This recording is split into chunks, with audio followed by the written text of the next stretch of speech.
When I was a student, I went surfing with my friend. There was no ocean with waves where we could surf in our area, so we had to drive far away. We left late at night so that we could get into the ocean early in the morning, and since we were students and had no money, we took our time to get there, using toll roads as little as possible. On the day of the trip, we were supposed to meet in Osaka at midnight, and two of my friends and I were supposed to go together.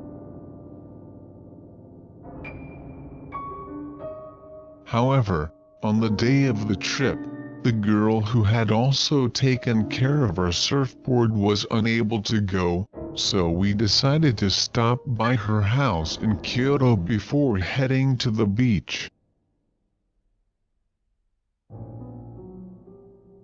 Since we were going to an unfamiliar place, we set the car navigation system before heading to her place. We followed the directions of the navigation system and arrived at her house without any trouble. After receiving our surfboard safely, we set the car navigation system again, and with the board loaded, we finally set off for the beach.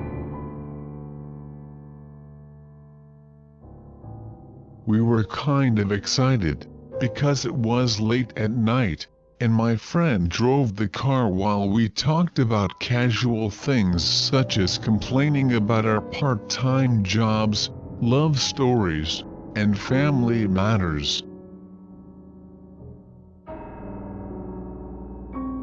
After a while, we saw a large shrine Torii gate in the middle of a dark road in the countryside. My friend said, "It's so typical of Kyoto that a Torii gate suddenly appears on an ordinary road. But it's a little scary, isn't it?"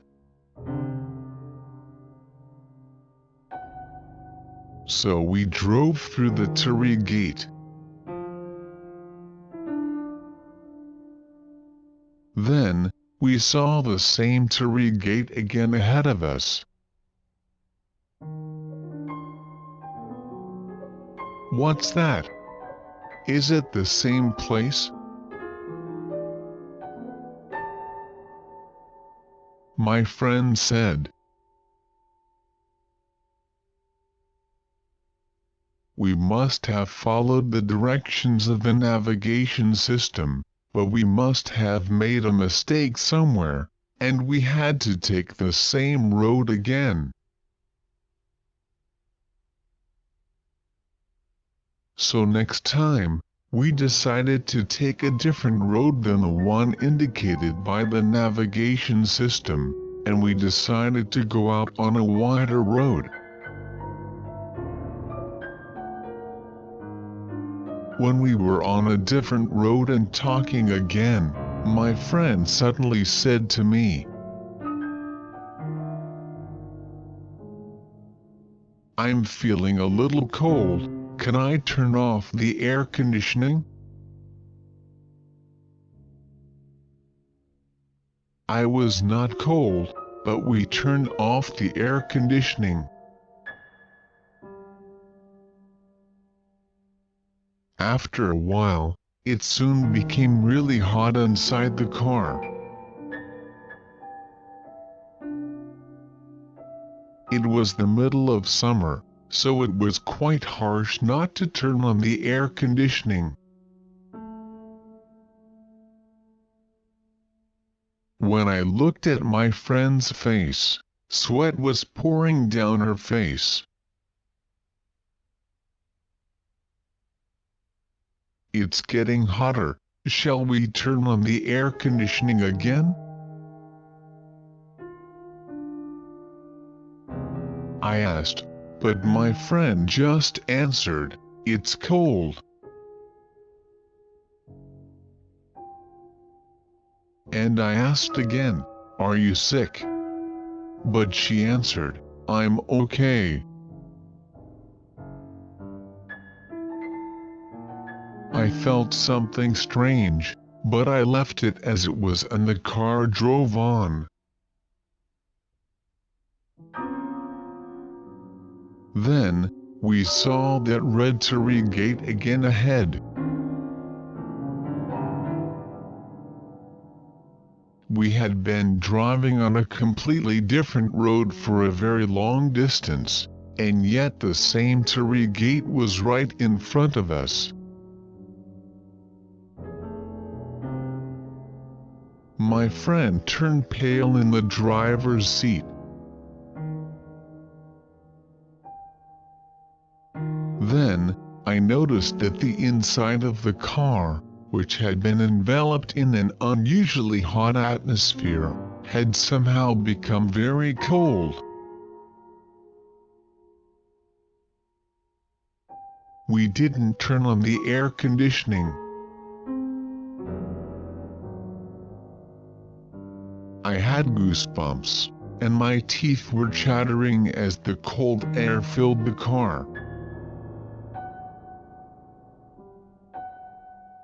We stopped the car and opened the window, and the air finally returned to normal little by little. We got scared, and next time we did not go through the Torii gate but backed the car up and made a U-turn at the appropriate place. After that, the Torii gate never appeared, and the temperature in the car was back to normal. However, we were not excited anymore to go to the beach with a somewhat unpleasant feeling. And when we went into the ocean to surf, many small mishaps happened, such as getting hit by someone's surfboard whose leash cord suddenly had come off, and getting stung by a jellyfish, even though such things did not usually happen for us. The extreme incident was on the way home. We were taking turns driving home, and as I was dozing off in the passenger seat, I felt a car clearly moving toward the opposite lane. I thought my friend was falling asleep at the wheel, so I hurried to wake her up, but to my surprise, her eyes were wide open.